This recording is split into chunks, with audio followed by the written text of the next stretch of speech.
አርእስተ ዜና የጠቅላይ ምክር ቤቱ ፕሬዝዳንት የሚመሩት የስራ ልዑክ ጅግጅጋ ገብቷል። ኢትዮጵያና የተባበሩት አረብ ኤምሬቶች አንዳቸው የሌላቸውን የግዛት አንድነት ለማስጠበቅ ያላቸውን አጋርነት አጸኑ። በሶሪያ ፕሬዝዳንት ላይ የተቃጣ ጥቃት አለመኖሩ ተገለጸ። ዩናይትድ ስቴትስ ኒኮላስ ማዱሮን ለመያዝ በፈጸመችው የአየር ጥቃት የሟቾች ቁጥር 80 ደረሰ። የተባበሩት መንግስታት ድርጅት ከፍተኛ ኮሚሽን የአሜሪካ እርምጃ ዓለም አቀፍ ሕግን የሚጥስ ነው ብሏል።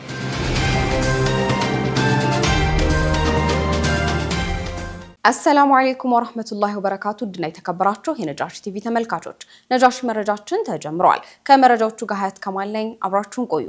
የጠቅላይ ምክር ቤቱ ፕሬዝዳንት የሚመሩት የስራ ልዑክ ጅግጅጋ ገብቷል። የኢትዮጵያ እስልምና ጉዳዮች ጠቅላይ ምክር ቤት ፕሬዝዳንት ሼህ ሀጂ ኢብራሂም ቱፋ የጠቅላይ ምክር ቤቱን የስራ ልዑክ ይዘው ለይፋ የስራ ጉብኝት ጅግጅጋ ከተማ ገብተዋል። ሼህ ሀጂ ኢብራሂም እና ልዑካቸው ጅግጅጋ ከተማ ሲደርሱ የሶማሌ ክልል ፕሬዝዳንት ሙስጠፌ መሐመድ፣ የክልሉ መጅሊስ የስራ ኃላፊዎችና የሀገር ሽማግሌዎችም አቀባበል አድርገውላቸዋል። የጠቅላይ ምክር ቤቱ ልዑክ በተለያዩ ክልሎች የስራ ጉብኝት በማድረግ የመጅሊስ ምክር ቤቶችን የ3 ወራት የስራ ክንውን ለመገምገም የተለያዩ የሀገሪቱ አካባቢዎች የስራ ጉብኝት እያደረገ ይገኛል። ልዑኩ በጅግጅጋ ከተማ በሚኖረው የ3 ቀናት ቆይታ የክልሉን እስልምና ጉዳዮች ከፍተኛ ምክር ቤት የስራ እንቅስቃሴና ኢስላማዊ ፕሮጀክቶች በመመልከት ከኃላፊዎች ጋር ውይይት ያደርጋል ተብሎ ይጠበቃል።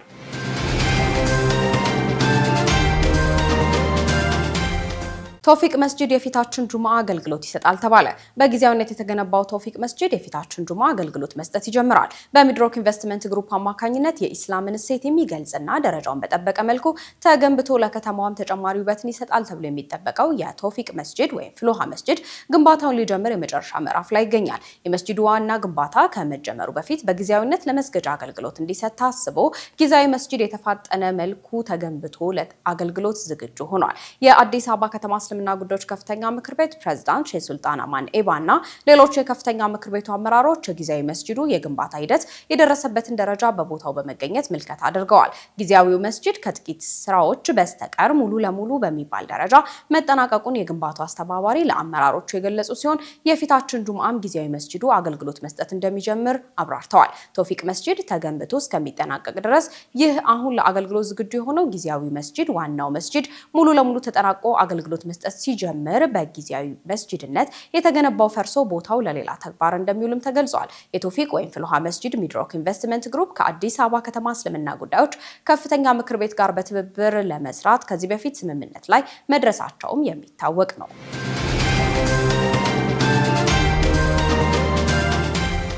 ኑር አልኡማ ኢስላማዊ ድርጅት የምስረታ ጉባኤውን አካሄደ።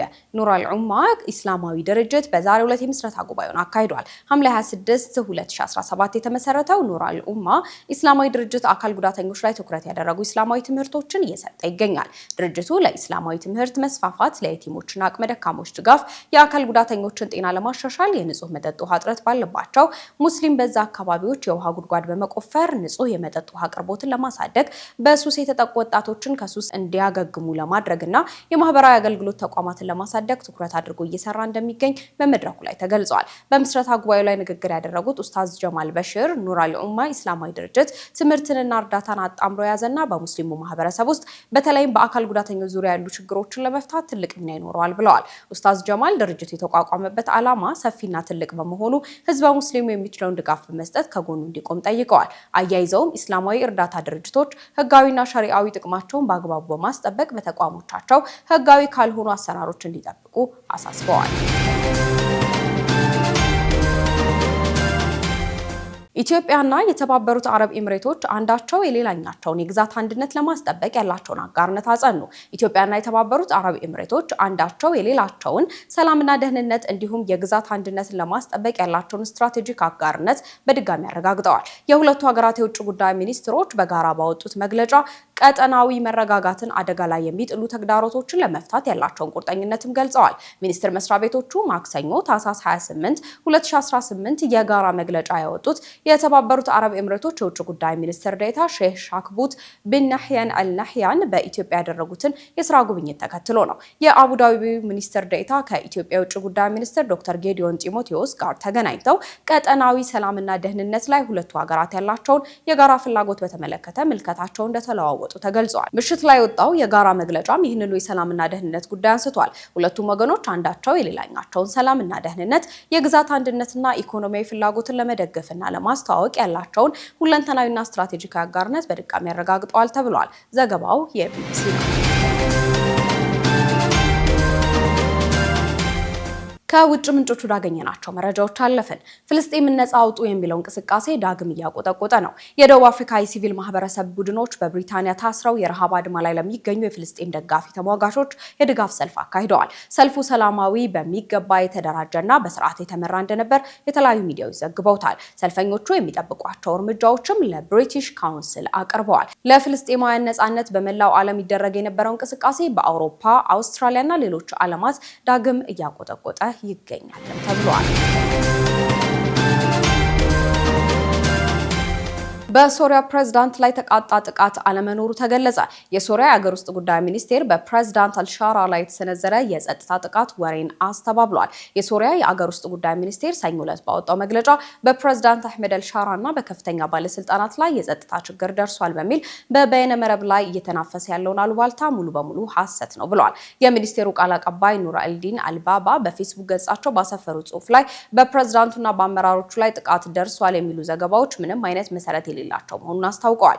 ቃል አቀባዮቹ ዜጎችና መገናኛ ብዙሃን ትክክለኛ መረጃዎችን ከኦፊሴላዊና እውቅና ካላቸው ምንጮች ብቻ መከታተል እንዳለባቸው መናገራቸውን የሳውዲ ጋዜጣ ዘግቧል። የሶሪያ መንግስት መገናኛ ብዙሃን ዘመቻውን ሆን ተብሎ የተቀነባበረ የሐሰት መረጃ የማሰራጨት ተግባር ነው ብሎታል።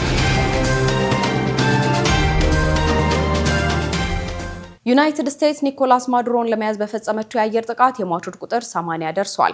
ዩናይትድ ስቴትስ የቬንዙዌላን ፕሬዝዳንት ኒኮላስ ማዱሮንና ሚስታቸውን ቀዳማዊት እመቤት ሲሊያ ፎሬዝን ለመያዝ በዋና ከተማዋ ካራካስ ላይ በፈጸመችው የአየር ጥቃት ሳቢያ የተገደሉት ወታደሮችና ሲቪሊያን ቁጥር 80 መድረሱን የቬንዙዌላ ባለስልጣናት አስታውቀዋል። ባለስልጣናቱ ቁጥሩ ከዚህ በላይ ሊጨምር እንደሚችልም ለኒውዮርክ ታይምስ ተናግረዋል። ኩባ በጥቃቱ 32 ዜጎቿ መገደላቸውን በማስታወቅ የ3 ቀናት ብሔራዊ ሀዘንም አውጃለች።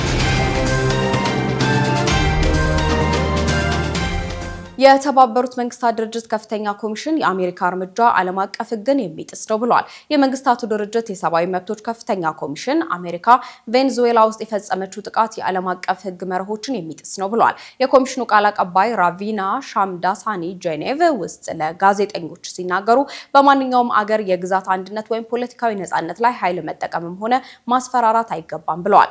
ይህ የመንግስታቱ ድርጅት አካል ተቃውሞ የተሰማው ሰኞ ዕለት በተካሄደው የድርጅቱ ጸጥታ ምክር ቤት ስብሰባ ላይ የአሜሪካ አጋሮች ሳይቀሩ የትራምፕ ወታደራዊ እርምጃ መቃወማቸውን ተከትሎ ነው። ከነዚህ መካከል የፈረንሳይ ምክትል ቋሚ መልእክተኛ የማዱሮ በአሜሪካ መያዝ አለመግባባቶችን በሰላማዊ መንገድ ከመፍታት መርህና ኃይል ካለመጠቀም መርህ ጋር የሚቃረን ነው በማለት ጠንከር ያለ ተቃውሞ አሰምተዋል። ባለፉት 3 ቀናት የአሜሪካንን እርምጃ በተከታታይ ስታወግዝ የነበረችው ቻይና ዛሬም የትራምፕን ውሳኔ ግዴለሽ በማለት ተቃውማለች። የቻይና የውጭ ጉዳይ ሚኒስቴር ቃል አቀባይ አገራቸው ከቀጠናው ሀገራት ጋር በጋራ የአካባቢውን ሰላምና መረጋጋት ለመጠበቅ እንደምትሰራ ተናግረዋል። ባለፈው ቅዳሜ ከመኖሪያቸው ከሚስታቸው ጋር ተይዘው ሰኞ ዕለት አሜሪካ ፍርድ ቤት የቀረቡት የቬንዙዌላው ፕሬዝዳንት ኒኮላስ ማዱሮ የቻይና ወዳጅ ናቸው።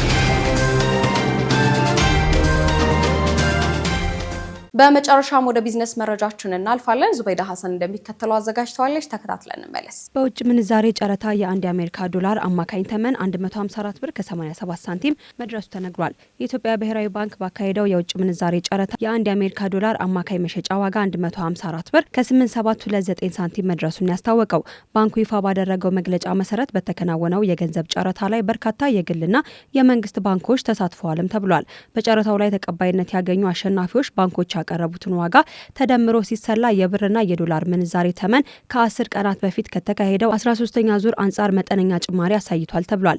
በዚሁ የጨረታ ሂደት ላይ በአጠቃላይ 32 ባንኮች አሸናፊ በመሆን የውጭ ምንዛሬ ድልድል የተደረገላቸው ሲሆን ይህም በገበያ ውስጥ ያለውን የውጭ ምንዛሬ ፍላጎት ለመሙላት ከፍተኛ እገዛ እንደሚያደርግም ተገልጿል ነው የተባለው። ብሔራዊ ባንክ ቀጣዩ የውጭ ምንዛሬ ጨረታ በታቀደለት የጊዜ ሰሌዳ መሰረት ከ2 ሳምንታት በኋላ እንደሚካሄድም አስታውቋል።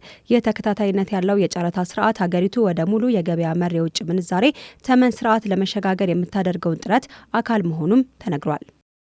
የኢትዮጵያ ኢንቨስትመንት ሆልዲንግ ከዓለም አቀፍ የኢንቨስትመንት ተቋም ኤዲኪው ጋር ያለውን ትብብር ሊያሰፋ መሆኑ ተነግሯል። የኢትዮጵያ ኢንቨስትመንት ሆልዲንግስ ከተባበሩት አረብ ኤሚሬት ግዙፍ የኢንቨስትመንት ተቋም ከሆነው ኤዲኪው ጋር ያለውን ስትራቴጂካዊ ግንኙነት በተለያዩ የኢኮኖሚ ዘርፎች ይበልጥ ለማስፋት መምከሩን አስታውቋል። ተቋሙ ይህንን ያለው የተባበሩት አረብ ኤሚሬትስ የውጭ ጉዳይ ሚኒስተር የካቢኔ አባልና የመንግስት ሚኒስተር የሆኑ ሼህ ሻቡል ናህያ አልናህያን በጽህፈት ቤታቸው ተቀብለው ባነጋገሩበት ወቅት ነው። በውይይቱ ላይ የኢትዮጵያ ገንዘብ ሚኒስተር አቶ አህመድ ሺዴና የውጭ ጉዳይ ሚኒስተር ጌዲዮን ጢሞቴዎስ ተገኝተዋልም ተብሏል። በመድረኩ ላይ የኢትዮጵያ ኢንቨስትመንት ሆልዲንግስ ያለው ሰፊ የኩባንያዎች ስብስብ የተሰጠው ተልዕኮና በቀጣይ ትኩረት የሚሰጣቸው ስትራቴጂካዊ ጉዳዮችን በተመለከተ ገለጻም ተደርጓል። በተለይም ከኤዲኪው ጋር በረጅም ጊዜ አጋርነትና በጋራ ኢንቨስትመንት መስኮች ላይ መስራት በሚቻልባቸው ሁኔታዎች ላይ ሰፊ ምክክር መካሄዱን ካፒታል ዘግቦታል። ኩዊንስ ሱፐርማርኬትና ካርፎር በአጋርነት ለመስራት ስምምነት መፈራረማቸው ተሰምቷል። በሚድሮክ ኢንቨስትመንት ግሩፕ ስር የሚገኘው ኩዊንስ ሱፐርማርኬት ኃላፊነቱ የተወሰነ የግል ማህበር ከዓለም አቀፍ የችርቻሮ ንግድ ተቋም ካርፎር ጋር የአጋርነት ስምምነት መፈራረማቸውን አስታውቋል። የሚድሮክ ኢንቨስትመንት ግሩፕ ዋና ስራ አስፈጻሚ የሆኑት አቶ ጀማል አህመድ ይህ አጋርነት የሀገር ውስጥ ምርትን ከዓለም አቀፍ የጥራት ደረጃዎች ጋር በማጣጣም የውጭ ገበያ ተወዳዳሪ እንዲሆን ትልቅ እድል የሚከፍት ነው ብለዋል። ስምምነቱ ነባር የኩዊንስ ሱፐርማርኬቶችን ከካርፎር ስያሜ ከመቀየር ባለፈ ለደንበኞች ጥራት ያላቸው ምርቶችን በተመጣጣኝ ዋጋ ለማቅረብ ያስችላል ሲሉ ዋና ስራ አስፈጻሚው ተናግረዋል። የካርፎር ኢንተርናሽናል ፓርትነርሺፕ ዋና ስራ አስፈጻሚ የሆኑት ፓትሪክ ላስፋርጉስ በበኩላቸው በኢትዮጵያ ከሚገኙ ግንባር ቀደም የችርቻሮ ተቋማት ጋር በመስራታችን ደስተኛ ነን ብለዋል። እንደ ዋና ስራ አስፈጻሚው ገለጻ ነባር 13 የኩዊንስ ሱፐርማርኬት በፍጥነት ወደ ካርፎር ስያሜ የሚቀየሩ ሲሆን እስከ 2028 ዓመት ድረስም ተጨማሪ 17 መደብሮችን ለመክፈት ታቅዷልም ተብሏል። የመጀመሪያዎቹ ስያሜዎችን የሚቀይሩ መደብሮችን በ2018 ዓመት ሰኔ ወር አገልግሎት መስጠት ይጀምራሉም ነው የተባለው። ውድና የተከበራችሁ የነጃሺ ቲቪ ተመልካቾቻችን ነጃሺ መረጃችን ለሰዓቱ የተከታተላችሁትን ይመስል ነበር። ከመረጃዎቹ ጋር ሀያት ከማል ነበርኩ። ወሰላሙ አለይኩም ወራህመቱላሂ ወበረካቱ።